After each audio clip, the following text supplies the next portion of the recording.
Welcome to YouTube channel guys. Last trading session के regarding video बनाया था, I hope आप सब लोगों ने देखा होगा। अब जो ग्लोबल मार्केट में चेंजेस आए हैं वो, और उसके बाद में अपने इंडियन मार्केट्स को कैसे ट्रेड करना है उसको एक बार के लिए समझ लेते हैं। ओके, तो देखिए लास्ट ट्रेडिंग सेशन में हमने क्या देखा कि क्लियरली जो मेटल स्टॉक्स हैं उन्होंने ऊपर से प्रेशर शो किया। कई रीजंस थे इसके। पहला जो चाइना का इशू था, जो चाइना ने मार्जिन्स बढ़ाए थे और सारी चीज़ें बढ़ाई थी कमोडिटीज़ पे, उसकी वजह से पहला रीज़न बना मेटल्स में सेल ऑफ का। उसके बाद से बिजनेस स्टैंडर्ड पे भी एक न्यूज़ है और कुछ जगह रूमर्स भी है कि इंडियन गवर्नमेंट क्या हो रहा है, मेटल की प्राइसेस बढ़ने की वजह से कॉस्टिंग काफ़ी बढ़ रही है और उस वजह से एमएसएमईज़ को और जो छोटे बिजनेसेस हैं उनकी कॉस्टिंग बढ़ रही है, तो उन्हें इशू आ रहा है। तो गवर्नमेंट क्या कर सकती है कि जो इम्पोर्ट ड्यूटी है उसको कम कर सकती है। जो इम्पोर्ट ड्यूटी अभी मेटल प्राइसेस पे बढ़ाई गई है ताकि जो डोमेस्टिक प्राइसेस हैं वो थोड़े कूल ऑफ हो सके। लेकिन इन चीज़ों का मेजर्स का कोई फ़र्क पड़ेगा नहीं। 2 4 5 7 10 दिन के लिए हो सकता है एक बार के लिए मेटल स्टॉक्स थोड़े कूल ऑफ हों अपने हाई से, लेकिन इवेंचुअली फिर ये ऊपर जाना स्टार्ट कर देंगे। ओके, ये जो कमोडिटीज़ का बुल रन होता है ये ऐसे ही चलता है। अभी इशू क्या हो रहा है कि ये जो बुल रन है बहुत फास्ट पेस से चल रहा है, तो इस वजह से सबको इशू हो रहा है। अगर ये ठीक है ग्रेजुअली धीरे धीरे बढ़ता तो इतना इशू नहीं होता। अभी क्या है डायरेक्टली 10% के आयरन और में चाइना में अपर सर्किट लग रहे हैं, तो उस वजह से थोड़ा ज़्यादा पैनिक का इशू हो जाता है। ये रहा मेटल का। अब देखिए जिस वजह से मार्केट में फ्रेश फॉल है उसको समझते हैं और क्या करना चाहिए। यूएस में क्या हुआ है, जो इन्फ्लेशन का डेटा है, जो टेलीग्राम ग्रुप पे हमने क्लियरली लिखा था कि सब कुछ कैसे खुलेगा क्या होगा सब यूएस पे डिपेंड करेगा। यूएस में क्या हुआ है, जो इन्फ्लेशन का डेटा है वो आया है 13 ईयर्स के हाई पे। मतलब महंगाई वहाँ पे काफ़ी ज़्यादा बढ़ गई है। तो अब उसकी वजह से क्या होगा, देखिए आरबीआई का जो मेन मोटो होता है वो होता है इन्फ्लेशन को कंट्रोल करना। जैसे हमारे यहाँ पे आरबीआई है वैसे ही वहाँ पे जो फेड है उसका मेन मोटो क्या है, इन्फ्लेशन को कंट्रोल करना। अगर अब इन्फ्लेशन बढ़ रही है तो उस केस में वहाँ का फेड क्या करेगा, उसको थोड़ा लिक्विडिटी को टाइटन करना पड़ेगा ताकि मार्केट में थोड़ा कम लिक्विडिटी रहे और इन्फ्लेशन थोड़ा कूल ऑफ हो। ओके, और इसी का डर मार्केट को है जिसको हम टैपरिंग बोलते हैं। ओके, टेपर टेंट्रम या कुछ भी जो मार्केट में नाम चल रहे हैं, उसमें क्या होता है कि लिक्विडिटी को कम करके मार्केट में पैसे को थोड़ा कम किया जाता है ताकि धीरे धीरे इन्फ्लेशन नीचे आए। लेकिन इसका दूसरा साइड इफेक्ट क्या है आप ये समझिए, क्योंकि इस टाइम पे क्या है, हम कोविड की वजह से जो इकोनॉमी है वो बंद रही, बहुत सी जगह पे एनपीएस के इशू हैं, तो पैसा मार्केट में डाला गया है ताकि ग्रोथ को पुश किया जा सके। अब ये देखिए ये दोनों चीज़ें साथ साथ होती हैं। जब ग्रोथ पुश करने के लिए आप पैसा मार्केट में डालते हो तो इन्फ्लेशन भी बढ़ाता है।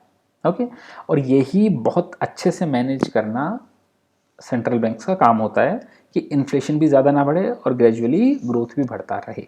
लेकिन यूएस में क्या हो रहा है, ग्रोथ का पेस भी बहुत ज़्यादा हो रहा है, रेड हॉट। ये समझ लीजिए अभी उनके नंबर्स आ रहे हैं, बहुत शानदार वाली ग्रोथ हो रही है, सब कुछ बहुत ज़्यादा पेस से हो रहा है। इस वजह से इन्फ्लेशन भी बहुत ज़्यादा बढ़ा है अभी। सो अब मार्केट को डर क्या है, मार्केट को डर ये है कि लिक्विडिटी टाइटिंग हो जाएगी तो उस वजह से मार्केट से पैसा निकलेगा, तो इस वजह से प्राइसेस नीचे आ रहे हैं। ये हुआ एक रीज़न। अब इस वजह से ही जो यूएस 10 ईयर का बॉन्ड यील्ड है, देखिए यहाँ पे मैंने चला रखा है आपके लिए। ओके, अब ये देखिए यूएस का जो 10 ईयर का बॉन्ड यील्ड है ये भी पिछले 4 5 दिनों में कितना बढ़ गया है, 1.48 से 1.7, और इसका ऑलमोस्ट जो हाई है पूरे ईयर का वो है 1.77 के अराउंड। तो ऑलमोस्ट ईयर हाई के पास में आने की कोशिश कर रहा है ये भी। ओके, तो इन चीज़ों पे थोड़ा सा ध्यान देना पड़ेगा अपने को कि कैसे मार्केट चल रहा है, क्या हो रहा है। ओके, अब आगे के हमारे मार्केट में क्या सीन है क्या नहीं है वो समझते हैं एक बार के लिए। आप ये समझिए डाउ जोन्स की जो क्लोजिंग है उस पर बहुत कुछ डिपेंड करेगा कि कल हमारा मार्केट कैसे ओपन होगा और क्या होगा। वी आर लकी कि आज हमारा मार्केट बंद था। अगर आज मार्केट ओपन होता तो डेफिनेटली 150-200 पॉइंट की गिरावट निफ्टी में दिखती। ओके, अब मार्केट आज बंद था, अब कल ओपन होगा। अब आज के क्यूज़ जो कल के क्यूज़ हैं वो तो डाइजेस्ट करने ही हैं और जो बंद रहा वो भी डाइजेस्ट करने हैं। अब हुआ क्या देखिए, डेली डेली कैंडल्स पे आप समझिए इसको, ये देखिए डेली कैंडल्स पे आप समझिए इसे, मैं इसको इधर कर देता हूँ।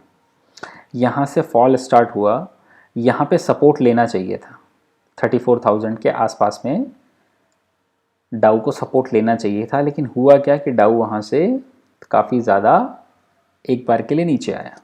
ओके, अब आज क्या हो रहा है, आज नीचे से देखिए ग्रीन कैंडल है, नीचे से ऊपर जा रहा है डाउ, ये देखिए।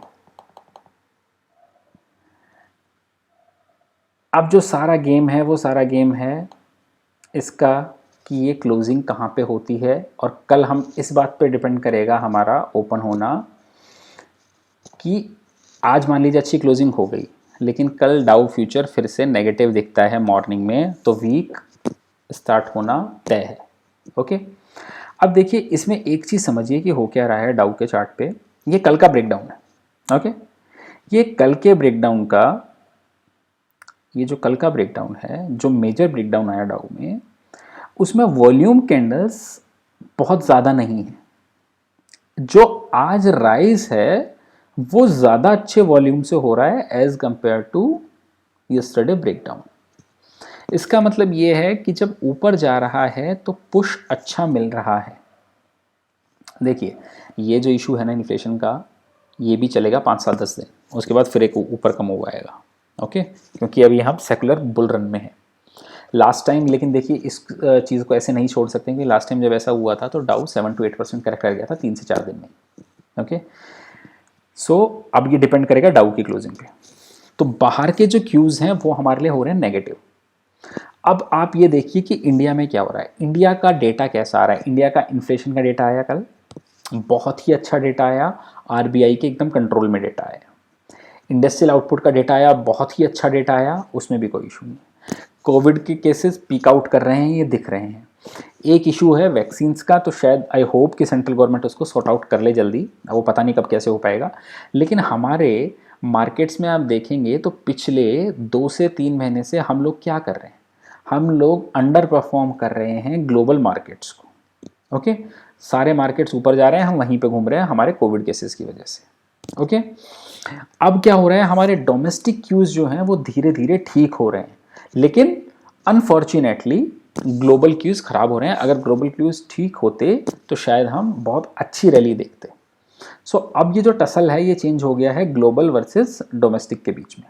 हमारे क्यूज धीरे धीरे अच्छे होते जा रहे हैं। तो अभी आपको क्या करना है, निफ्टी के चार्ट में